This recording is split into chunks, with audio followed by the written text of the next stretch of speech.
Assalamualaikum warahmatullahi wabarakatuh. Perkenalkan, nama saya Anihimi Qurratul Aini, NIP 101211743. Di sini saya akan sedikit menjelaskan tentang Ta'rifur Rasul, yang artinya pengertian ar-Rasul. Dari segi bahasa, Rasul berasal dari kata rasalah, yang berarti mengutus, sedangkan kata Rasul adalah bentuk infinitif, baca masdar dari kata rasalah yang berarti utusan atau seorang yang diutus. Adapun secara istilah, kata Rasul yang artinya Rasul Mustafa Musalul minallahi birisalati ilan nas, seorang laki-laki yang dipilih dan diutus oleh Allah dengan berbagai risalah kepada umat manusia. Ada dua kata kunci memahami definisi ar-Rasul. Yang pertama itu hamilu risalah, membawa dan menyampaikan risalah, di mana dalam Quran surat Al-Maidah ayat 67 yang artinya, "Hai Rasul, sampaikanlah apa yang diturunkan kepadamu dari Tuhanmu, dan jika tidak kamu kerjakan apa yang diperintahkan itu, berarti kamu tidak menyampaikan amanatnya. Allah memelihara kamu dari gangguan manusia. Sesungguhnya Allah tidak memberi petunjuk kepada orang-orang kafir." Lalu yang kedua ada kufwatu fi tabikir risalah, menjadi kufwah atau contoh bagi umat manusia dalam melaksanakan ajaran yang dibawanya, di mana dalam Quran surat Al-Ahzab ayat 21 yang artinya, "Sesungguhnya Allah ada pada diri Rasulullah, itu suri teladan yang baik bagimu, yaitu bagi orang yang berharap rahmat Allah dan kedatangan dari kiamat dan tidak banyak menyebut Allah." Namun ingat, tidak semua orang yang membawa risalah atau ajaran yang menjadi kufwah contoh dapat disebut dan diakui sebagai Rasul. Karena Rasul-Rasul yang diutus oleh Allah Subhanahu wa Ta'ala memiliki ciri-ciri khusus. Di antaranya yang pertama itu ada memiliki sifat asasiyah. Sifat-sifat asasiyah yakni sifat-sifat dasar yang layak baginya, misalnya seperti kayak sifat sidik atau jujur, amanah, terpercaya, tabdik menyampaikan, dan fatona cerdas. Sifat ini layak dimiliki oleh setiap rasul yang mengembang atau membawa risalah dari Allah Subhanahu wa Ta'ala.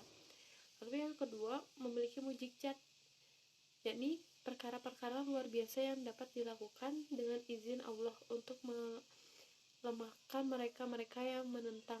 Salah satu contohnya yaitu mukjizat Rasulullah SAW ketika membelah bulan dengan izin Allah Subhanahu wa Ta'ala.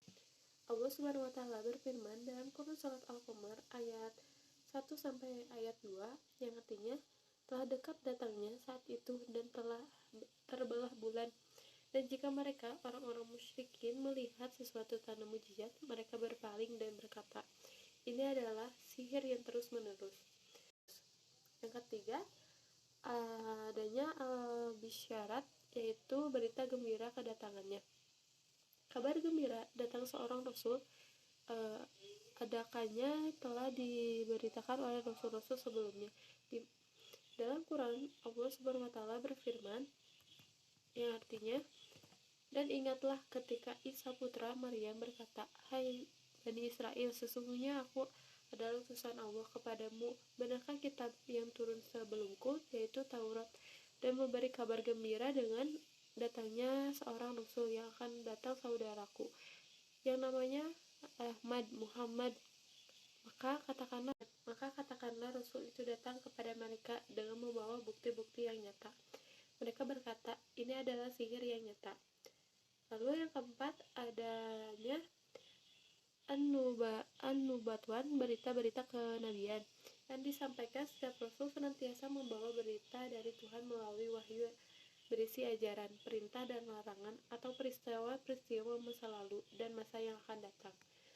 Dimana dalam Quran surat An-Nisa ayat 163 yang artinya, "Sesungguhnya kami telah memberikan wahyu kepadamu, bagaimana kami telah memberikan wahyu kepada Nuh dan nabi-nabi kemudiannya.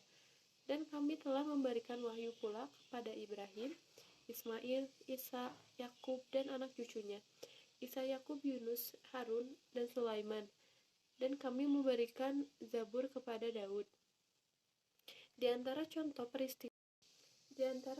peristiwa masa datang yang diberikan Rasulullah SAW melalui wahyunya adalah berita penaklukan Mekah. Lalu yang terakhir dari ciri-ciri khusus dari Rasul yaitu at-samarat, hasil dakwah yang dilakukan. Di antara hasil dakwah yang diwujudkan Rasulullah SAW adalah munculnya generasi unggul dari sisi keimanan, ilmu, agama, sehingga mampu berkuasa di muka bumi ini dan menebarkan agama ke seluruh penjuru. Di mana dalam Quran surat Ali Imran ayat 110 yang artinya kamu adalah umat yang terbaik yang dilahirkan untuk manusia, menyuruh kepada yang ma'ruf dan mencegah dari yang mungkar dan berima kepada Allah. Mungkin sekian dari saya. Mohon maaf apabila ada kekurangan atau kesalahan. Wabillahi taufiq wal hidayah. Wassalamualaikum warahmatullahi wabarakatuh.